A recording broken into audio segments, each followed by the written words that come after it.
ongoing 24 hours a day until the job is done.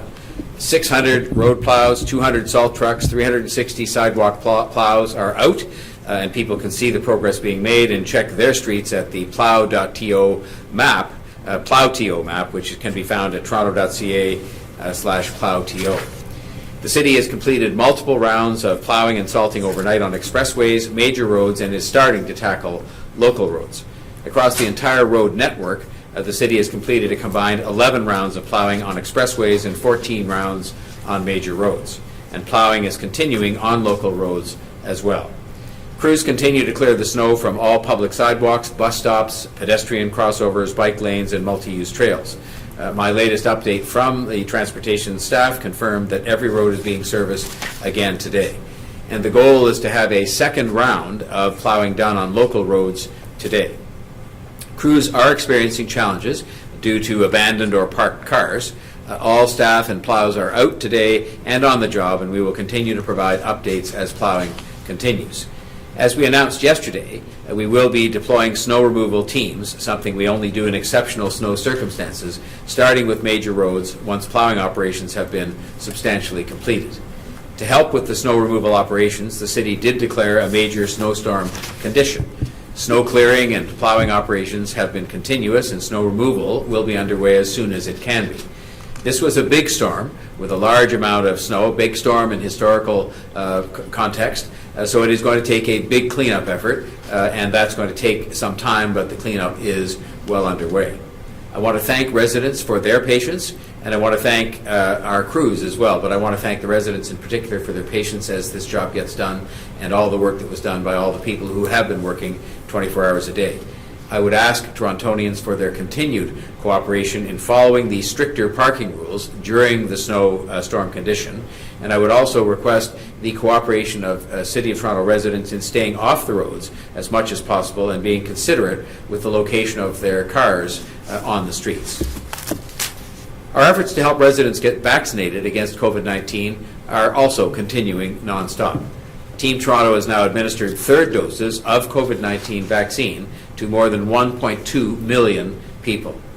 This exciting milestone comes exactly 1 year to the day after we opened the first City of Toronto operated proof of concept vaccination clinic on January the 18th, 2021, 1 year ago.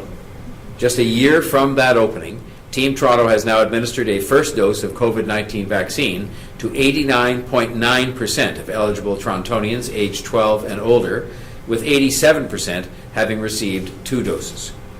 Following a service suspension due to yesterday's winter storm, city-operated vaccination clinics are back to normal operations today, with more than 5,000 booked appointments to be vaccinated at the 5 city-run clinics alone during the day today.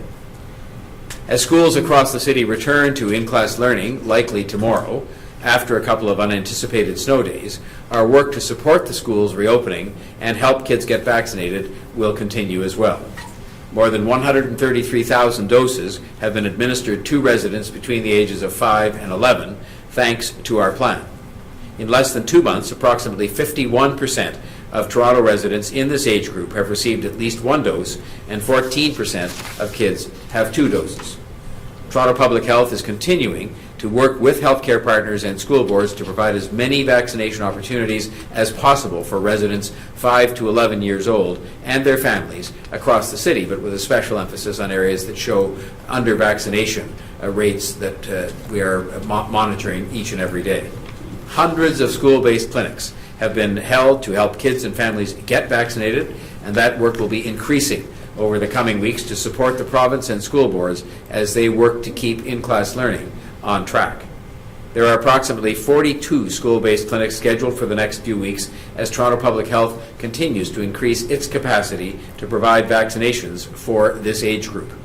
The City of Toronto and Toronto Public Health continue to work closely with the Toronto District School Board and the Toronto Catholic District School Board to arrange for additional school-based clinics in neighbourhoods where vaccination uptake has been lower.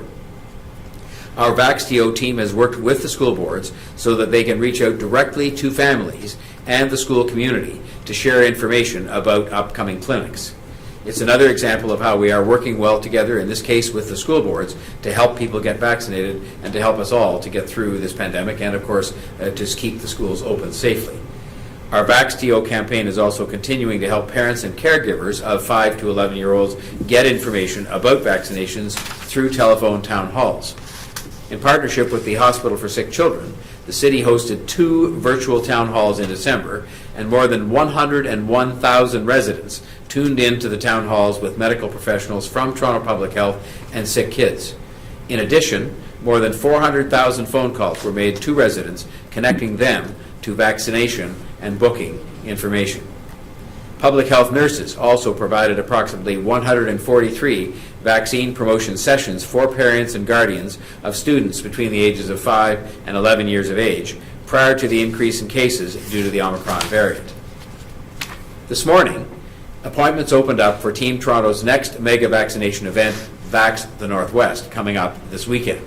The clinic will take place at York University's state-of-the-art tennis facility, the Aviva Centre, this Sunday from 11 a.m. until 7 p.m. The appointments went live in the provincial booking system at 8 o'clock this morning, and the team tells me they're encouraged by the additional booking numbers, and that's for a clinic taking place, Vax the Northwest, at York University this Sunday from 11 a.m. to 7 p.m. The Vax the Northwest clinic is being held at the university campus, specifically to be easily accessible to adjacent neighborhoods with lower vaccination rates.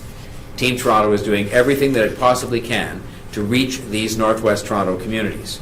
Community health centre partners, Unison, Black Creek, vaccine engagement teams, the ambassadors, the Humber Hospital team, all of these people are combining together, including being on the ground in these neighborhoods promoting this clinic. The city's CafeTO program will be connecting by text with 8,000 Northwest Toronto residents over the age of 50 who are due for their 3rd dose and who are living in areas with low 3rd dose coverage.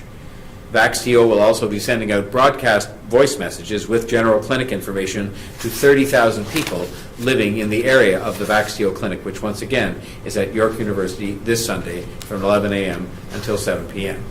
There are more than 1,000 appointments available with capacity to scale up clinic operations. The TTC has been very helpful to us in putting on this CafeTO event in the Northwest. It is providing dedicated buses to help people travel from community hubs to the clinic at York University. There will be community ambassadors on the buses and at the clinic to help guide people through their vaccination experience. This is something that has worked well for us across the city as we've gone through 1st, 2nd, and 3rd doses, and as we've had the Vaccination for Kids program. Information has also been distributed in the community in Arabic, Farsi, Italian, Russian, Spanish, Tagalog, and Vietnamese, 7 of the languages most widely spoken in Northwest Toronto. At the clinic, interpreters speaking these key languages and others will be available, with additional translation capacity available by phone. And of course, as always, people are welcome to bring a support person to help with translation or any other needs at the time of visiting this vaccination clinic. If you or someone you love or someone you know lives in the northwest part of the city and needs a 1st, 2nd, or 3rd dose of COVID-19 vaccine, I urge you to book an appointment or help them to book an appointment at the Vax the Northwest Clinic, which again is being held at York University at the Aviva Centre on Sunday between the hours of 11 in the morning and 7 at night. The clinic is in your community, offering you and your friends the opportunity to help keep our city safe. And I want to extend particular thanks to our healthcare partners, to the people that are helping us put this on, to all of our ambassadors, and as well to Councillor Joe Cressy and to Commander Wiansek and the team, because all of them have been instrumental in putting this latest event together.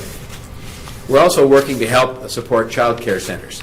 I'm pleased to announce that the city has partnered with the province to help mitigate the spread of the Omicron variant by distributing rapid antigen tests within the child care system. Beginning today, community child care providers will be picking up 2 rapid antigen test kits for each child enrolled in their programs, as well as for each child care worker, as well as for the providers themselves. The use of these tests, in conjunction with the daily screening process that families and workers do every day before attending a child care program, will help to limit the spread of COVID-19 in these community child care centres. The city supports any effort to keep children, their families, and child care workers healthy and to minimize exposure to the COVID-19 virus. I want to thank the province for helping to support our efforts through this wave of the pandemic by providing these testing kits. Now, this seems a long way off from the beginning of my remarks today and from the events of yesterday, but I think it is so important to our forthcoming economic recovery and to getting ourselves back to being stronger than ever that I should mention something else that is very important that is happening today, which is the opening of registration for the CafeTO curb lane patios. This should get people thinking of spring at a time when we desperately need to think about spring and happy occasions like sitting on a CafeTO curb lane patio. Restaurant and bar operators who are interested in expanding their outdoor dining space into the curb lane and onto sidewalks can register and apply for permits online at toronto.ca/CafeTO.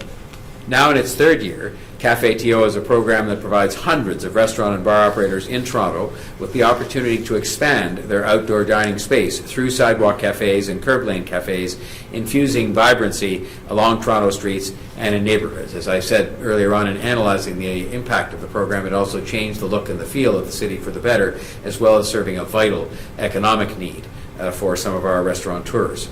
In 2021, CafeTO supported 1,213 restaurants with curb lane cafes, a total of 12 kilometers of new patios across the city. This year, CafeTO operators are eligible for a matching grant of up to $7,500 to cover 50% of the cost of eligible property or site improvements related to curb lane cafe installations, sidewalk cafes, or patios on private property through the CafeTO Property Improvement Program.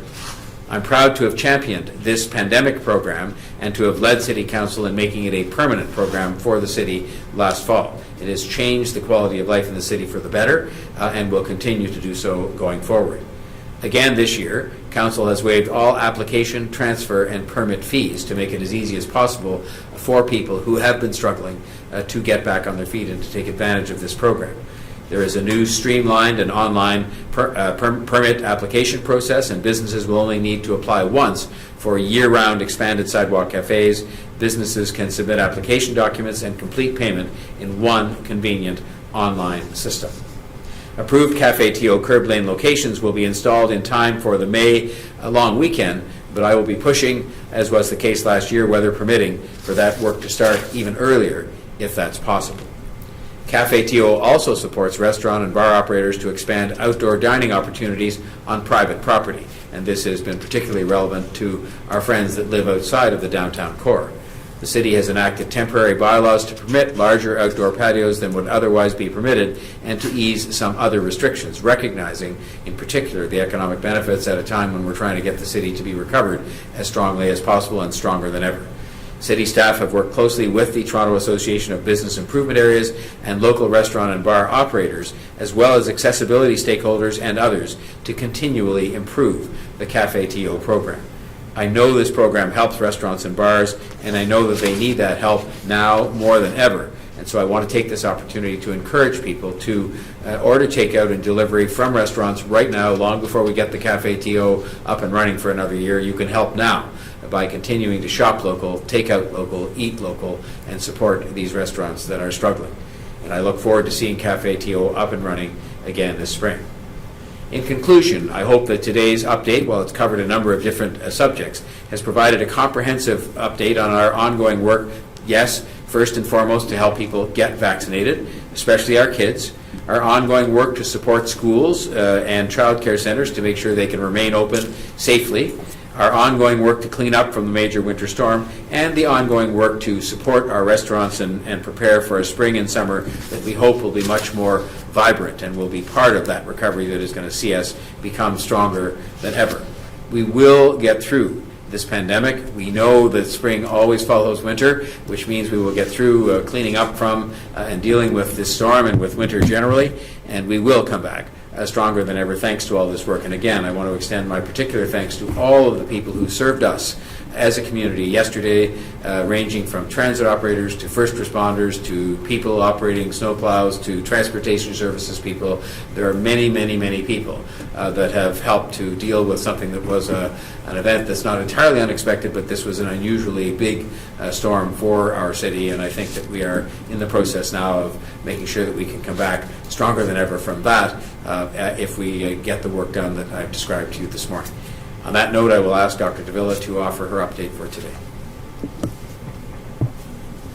Thank you, Mayor Tory, and good morning.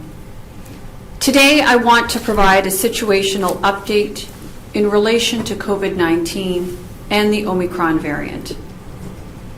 With schools poised to return to in-person learning and with new questions about what's next, I want to describe what we know and what we may anticipate in the coming days and weeks ahead. Currently, we continue to see a high level of COVID-19 spread in Toronto. I regret to report that since last week, hospitalizations, ICU admissions, and deaths due to COVID-19 have continued to increase. To those who are ill, I send best wishes for a speedy recovery. And for those who've lost loved ones, I offer my sincere condolences. In recent days, we've heard questions about whether the Omicron wave has reached its peak. While it is still too early to know for sure, we are seeing initial indicators that the rate of infection may have plateaued or started to decline. But we still have a long ways to go. The level of viral activity in our community continues to be concerning and continues to put a significant strain on our healthcare system. First, the level of admissions to hospital strains the resources within our hospitals. Second, with such widespread transmission in the community, healthcare staff themselves are falling ill because of the virus. This being said, while we continue to see widespread transmission of COVID-19, the most recent data show that there are reasons for cautious optimism. A recent summary of our hospitalized cases confirmed that we are seeing shorter lengths of hospital stay than in previous waves. Toronto's high vaccination rate is also having a significant impact in this wave of COVID-19 infection compared to previous waves, and 3 doses of vaccine continues to provide the best protection against the Omicron variant. Recent Ontario data paint a clear picture of the protection that the COVID-19 vaccines provide. For cases reported between December 24th and January 6th in the province, the rate of hospitalization for COVID-19 was 4 times higher for unvaccinated individuals than for those with 3 doses. The difference was even starker for the recorded rate of ICU admission, which was 8 times higher for unvaccinated individuals than for those with 3 doses of vaccine. So what does this mean for us in Toronto? Well, schools returning to in-person learning is a positive sign, as this is an essential activity that impacts the health and well-being of our children and youth. While reopening to schools to in-person learning and any changes to the current public health restrictions currently in place are within the power of the province, I would say this. We all have tools to preserve and protect the progress we're making and to help reduce the spread of the Omicron variant as much as possible. Using these tools will help to keep our school environments as safe as possible. The evidence shows that multiple layers of protection are necessary to mitigate transmission of COVID-19 and to keep schools as safe as possible.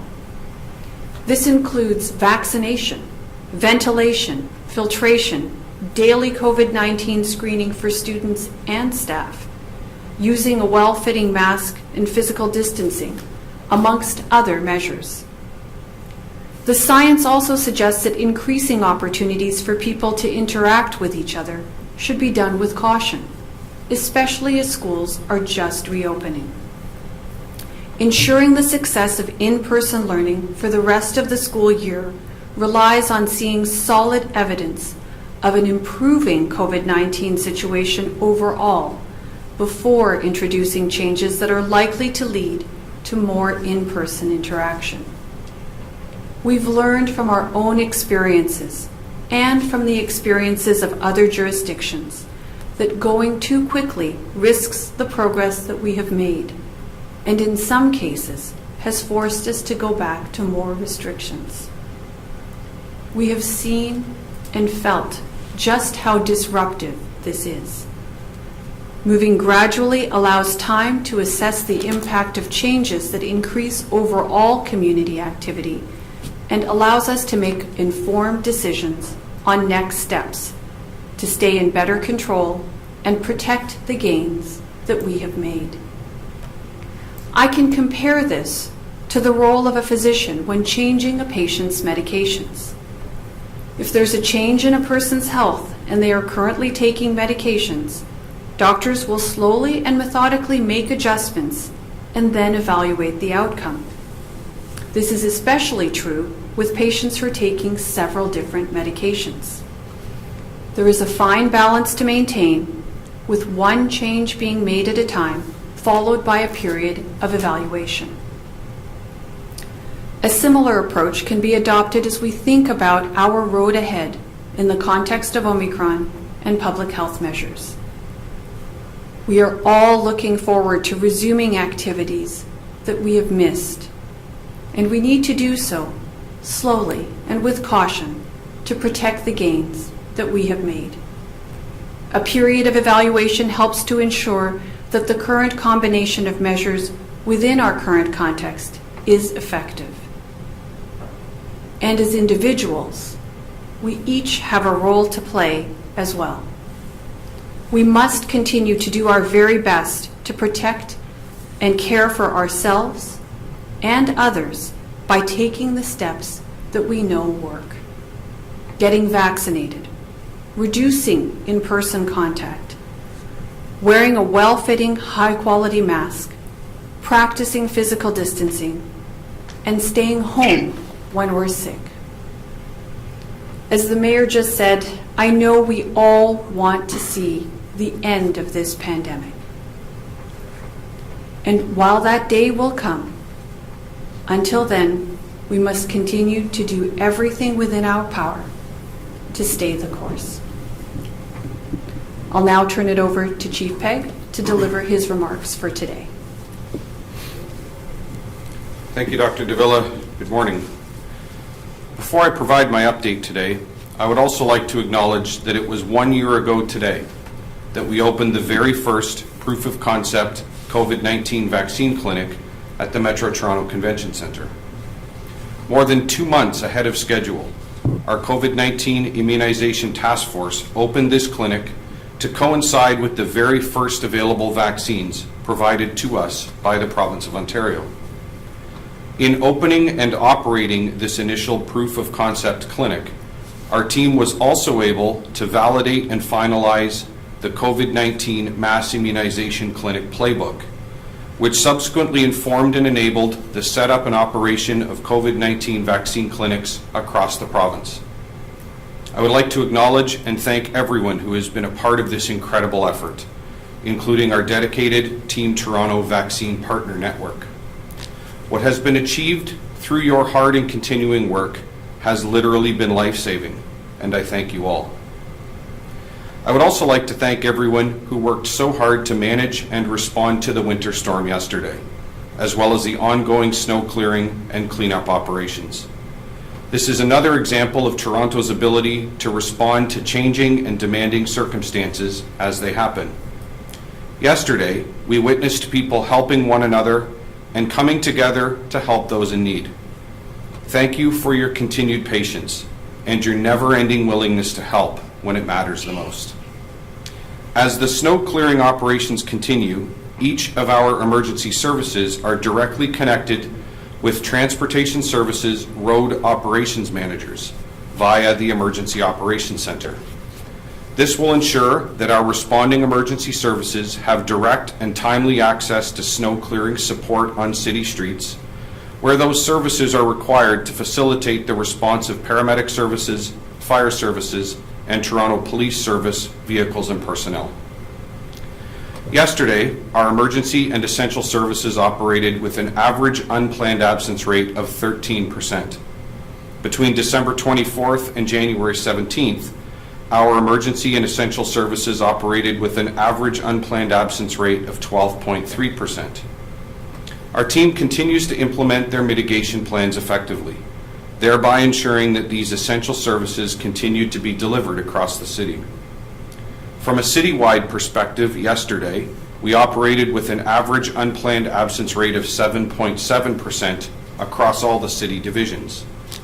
Yesterday, Toronto Paramedic Services operated with approximately 100 ambulances on the road and an unplanned absence rate of 17.7%. Also yesterday, Toronto Fire Services operated with 112 frontline trucks and crews in service and an unplanned absence rate of 14%. Yesterday's winter storm further challenged our on-duty staffing, and I thank everyone who extended their shifts and accepted overtime shifts, working together to mitigate yesterday's weather-related unplanned absences. Fire services are continuing to respond to approximately 60 additional low-priority paramedic calls each day, where there is no clear indication of a patient or injury. Each of our other emergency, essential, and critical services, including Toronto Police, Toronto Water, TTC, Shelter Support and Housing, Senior Services and Long-Term Care, Children's Services, and our city-operated COVID-19 vaccine clinics, also continue to provide exceptional service to Toronto residents, and I thank them also. Many of these services were also impacted by the severe winter weather yesterday, including both TTC, who battled the winter weather throughout the day, and the city-operated vaccine clinics, which were forced to close yesterday as a result of the severe weather and road closures. Each of these teams continue to do an exceptional job of managing through the challenges associated with increased numbers of staff being unable to report for duty as a result of COVID-19. Our COVID-19 Strategic Command Team continues to work every day in order to ensure that all aspects of our citywide response to the pandemic remain responsive and effective. As the situation with COVID-19 continues to evolve, so will our planning and response. As always, I encourage you to continue to make toronto.ca/COVID-19 your first choice for up-to-date, accurate, and timely information on all aspects of COVID-19 response in Toronto. Thank you. Thank you very much, Chief. We'll now go to questions. First, we'll go to Mark McAllister from City News. Go ahead, Mark. Much. A question for Mayor Tory to start. Obviously, there was many examples yesterday of people in the city helping each other out. I'm curious, what is the city doing for those who might find themselves stranded, either at home, not able to get out, or perhaps not being able to move their vehicle as a result of plows going throughout the city and plowing those vehicles into their space? Well, I would say that to any person who finds themselves in that circumstance, and one of the things we would ask is for neighbors to have a look at people where they don't see them for a day or so, or where they just want to check in on them. That's a thing that Torontonians often do during these kinds of difficult periods following a storm. But from the city standpoint, of course, we are at the ready at 311, or in the case of an emergency situation at 911, to be responsive to people who find themselves in that situation. And the best thing we can do, I think, to make it possible for people who might find themselves in that circumstance is to proceed as we're doing with the first plowing operations and then the snow removal operations as quickly as we can, so that you'd have fewer people obviously finding themselves even possibly in that circumstance. My follow-up to that is with regard to laneways. As you know, there are hundreds of kilometers of laneways in this city. Those aren't touched by plows. Those are city-owned laneways. What can be done to help people get in and out of those spaces?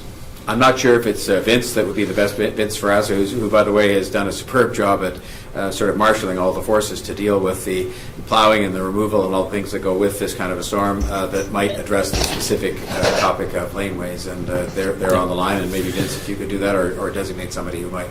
Vince, can you go ahead, please? Thank you, Mayor. Yes, so the city does maintain laneways throughout the winter.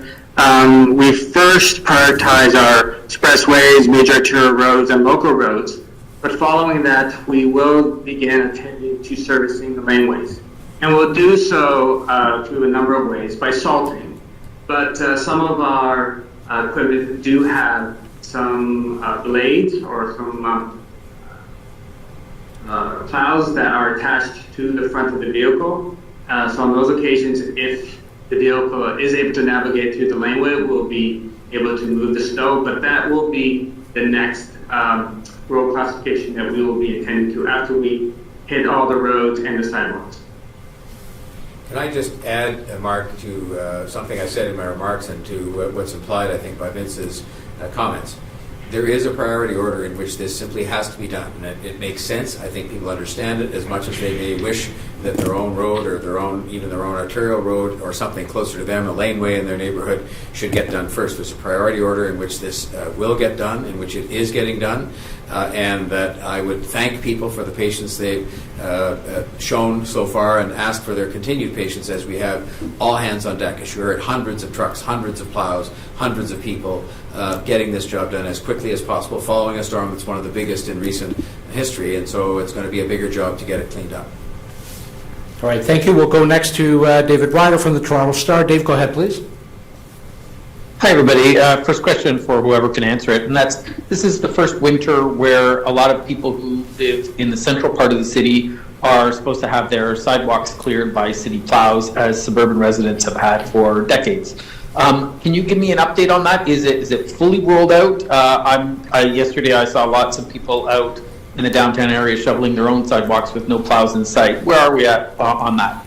Can I start on that again just by making sure the record is clear, because we were very straightforward and very clear, in part because of the availability of equipment, which was on order and hadn't yet been delivered and so on, in saying that this sidewalk clearing service in parts of Toronto that didn't have it before would be rolled out this year, but wouldn't necessarily be rolled out in time for the first snowstorm or the first month of the year. And so I did make that very clear, and so did other city officials at the time that we confirmed the decision, which was a good one, to expand this citywide. And on that note, perhaps I'll ask if there's Vince or someone else wants to address the timetable as it presently exists. Vince, please. Thank you. So thank you, Mayor. Yes, so in December, we did receive our first order of machines. We did receive approximately 25 new sidewalk plows. And then in January, just a few weeks ago, we did receive a few more, 6 more. So we have approximately of about 35 machines that are being deployed. We did start them yesterday, and this is in addition to the 9 that we originally had when we conducted our pilot project. So, as the mayor indicated, we put the delivery in. We were very fortunate that we were able to get some of the equipment delivered sooner than we had anticipated, and they are being deployed as we speak. They were out yesterday, and they continue to be out today.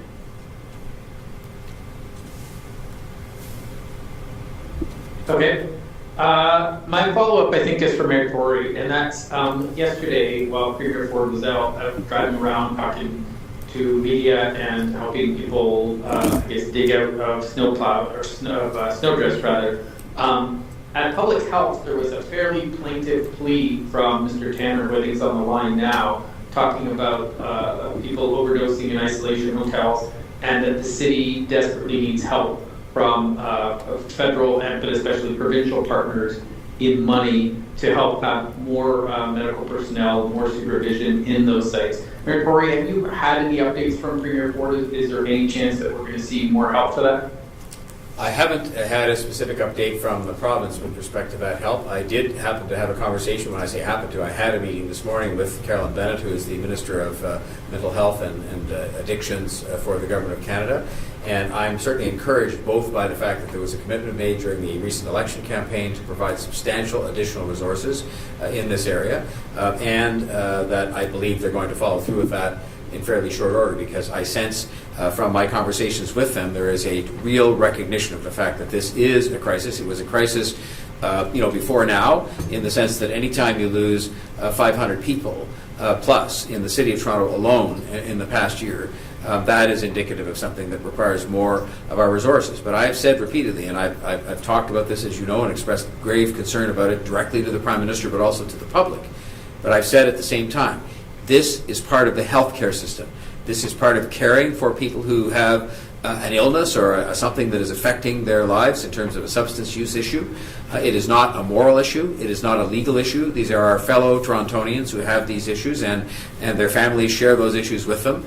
And I think it is time for those additional resources to be deployed on an urgent basis. And as I say, I'm encouraged by what I hear from the Government of Canada. I haven't had any recent indication of additional help forthcoming from the province, even though there is an agreement in place between those two governments to provide some additional funding, some of which has been supplied, but not in the quantity that's needed to deal with the magnitude of this problem. Thank you. We'll go next to Francine Copen from the Toronto Star. Francine? Yes, good morning. My question is for Vince. I'm wondering what the absence rate is in the transportation department, in the department that would be handling most of the snow clearing, and whether that's had an impact at all in the city's ability to clean up after this snowstorm. Vince, please. So the absence rate has not adversely affected our winter operations. Winter operations is an essential service, and our staff are dedicated and committed to providing that service. In addition, we have been working with our contractors throughout the year in putting together safety measures and protocols to prevent the spread or the outbreak of the Omicron variant. So I'm very happy to say that, in fact, the COVID situation has not in any way adversely affected the attendance of our staff for winter operations. Thank you. And at this point, how far percentage-wise are we into the snow cleanup effort? Has the majority of it been done? Are we halfway through? Are we almost at the end of it? How much longer do you need to sort of make sure that everything's cleared away? I don't know if I want to give an exact percentage. We will be operating throughout the entire week. So today we are continuing with our plowing operations, and that will likely continue tomorrow. As a result of the declaration of a major snow event, we will also be executing snow removal and cleanup, and that will likely take us throughout to the end of the week. So we're still in the early stages, but we will be continuing throughout the week. Thank you, Vince. We'll go next to Ben Spur, also from the Toronto Star. Ben, go ahead, please. Hi there. This is, I think, a question for someone in the transportation department, but also I would be interested to get the mayor's thought on this. Admittedly, a more lighthearted question here, but I think one that's on the mind of many residents this morning. But as people are digging out of the snow, there seems to be a debate about on-street residential parking spots. Some car owners seem to think that if they shovel out a parking space in front of their house, then they are entitled to that spot. They kind of have dibs. Others argue that once a spot is cleared, that space is fair game for any driver, no matter who shoveled it. So in the city's opinion, who's correct here? Who gets dibs on a freshly shoveled spot? Let me go to Barbara Gray or Vince. Barbara, can you take that one? Sure. Hi, Ben. Thanks, Brad. The city's on-street parking resource is a resource that's for everyone, and I know this happens sort of North America-wide, that people go in and put in the effort to shovel, but those spaces are there then open to anybody who may use them on that street, as long as they have a valid permit, of course. But I know it is frustrating for people who spend that time to dig out if somebody else were to come in their place, but the city does not have a formal process related to that. Sure. Yeah, I just add, the Toronto way of doing things says 100 times out of 100 that you work out a cooperative arrangement with your neighbors, perhaps to shovel more spaces and make them available on a basis where we cooperate with each other, as opposed to some kind of competition. I can just see car derbies that could go on if you had that sort of thing happening, and that's not healthy, it's not safe, and it's not the way we do things. So I just hope people can work this out as our wonderful public works and contracted crews actually plow the snow and help to clear things up, that people can cooperate on this and not have any kinds of disputes about this kind of thing. You have a follow-up, Ben? Yes, I think just following up on what Barbara said, should I take it that some people might be trying to block off or kind of occupy spots that they shovel with chairs or garbage bins or something like that? It's fair to say that that is not allowed under the city's rules. That's not something that residents should be doing once they shovel a spot. That's correct, Ben. I haven't heard any incidences of that, but certainly I would echo exactly what the mayor said, just about people doing a little bit more than their part and not resorting to trying to block off spaces in the city's right of way, because certainly the safety of our plow operations is number one, and we absolutely need to do everything that we can as we are to get the city back to a condition where we have the snow gone and taken care of and sorted out. So it's really going to be, we're going to really need to rely on people to make sure that they're trying to keep those rights of way clear. Thank you. And our last question is from Miriam Edahaya from Radio Canada. Miriam, go ahead, please. Hello, my first question is for Chief Pegg. Did first responders such as paramedics have a hard time getting to people in need of assistance because of the snowstorm yesterday? Hi, Miriam. So, to say the least, yes, the weather event yesterday created challenges across the city for everyone, and certainly that included our emergency services. But I can tell you that all of our emergency services, including paramedics, Toronto Fire, and Toronto Police, worked hand in hand and alongside one another. I had some fantastic video and footage sent to me throughout the day yesterday of those teams working together and residents coming out to make sure that ambulances could pass the road along with fire trucks and police cars. And I'm not aware of any substantial challenges. Brad, we may have Chief Raftis on the line. Yes. Chief Raftis, if you're able to add to that, please. Yes, thanks very much, Matt. Yeah, yesterday was truly an exceptional event, and it was challenging to get around the city and get to calls. But as Chief Pegg had identified, the City of Toronto's emergency services family really have best-in-class contingency plans, working very closely together. I was so heartened to see, along with our emergency services colleagues, pushing ambulances through snow drifts, also the public getting involved in helping out. So very busy day yesterday, over 800 emergency calls responded to. We continue to work through the event today, and we'll continue to work very closely with our emergency services colleagues. Back over to you, Brad. Mayor Tory? I only want to say, if you have a city where you have people helping to push ambulances, push buses, I saw instances of people pushing police cars, helping each other, shoveling each other's walks and so forth. Surely this couldn't be the same city where anybody would consider shoveling themselves a parking spot and blocking it off and causing some kind of a confrontation in their neighborhood. So I think it just really underlines that the spirit of how people approached this yesterday, and I'm sure again today, goes against that sort of thing, and I'm sure it won't happen across the city. Follow-up, Miriam? Yes, if I may, Mayor Tory, how long before, the streets are clear and things get back to normal in the city, including transportation services? Can you just give us the big picture here? Well, I'll see if Vince wants to add to this, but I think we're always very careful, not to put a precise timetable on it, because obviously there's a lot of work to be done, and there's every resource possible, hundreds of snowplows, hundreds of trucks being applied to this. But as has been pointed out, you have to do the plowing first and then begin the snow removal, and it is something that is going to take time. This is a storm that ranks among the biggest in recent history in the city, and so it's going to take I think anybody who's tried to shovel their own walk will understand the magnitude of this relative to normal circumstances. And so the answer is as quickly as possible. And that is what I know every part of this team, led by Vince Ferrazza and his group, and by Barbara Gray, that's exactly what they're trying to achieve, and I know that's what they will do, is get this done as soon as possible so that the city life can get back to normal and people can be safe, most importantly, safe from everything involved with winter. Vince, maybe you could just lay out the next 72 hours just at a high level for us, please. Perfect. So as the mayor indicated, we are continuing with our plowing operations, and that will continue straight until tomorrow, Wednesday.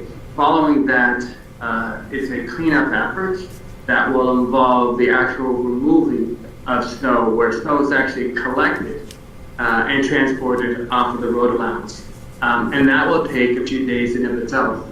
So as the mayor said, It's going to take some time. We're moving as quickly as possible, but over the next 2 to 3 days, we're looking at continuing plowing and removal and cleanup. All right, thank you, Vince. Thank you, staff on the call. Thank you, Mayor Tory, Dr. DeVilla, Chief Pegg, and thank you all for joining us. That concludes today's briefing. Please stay well.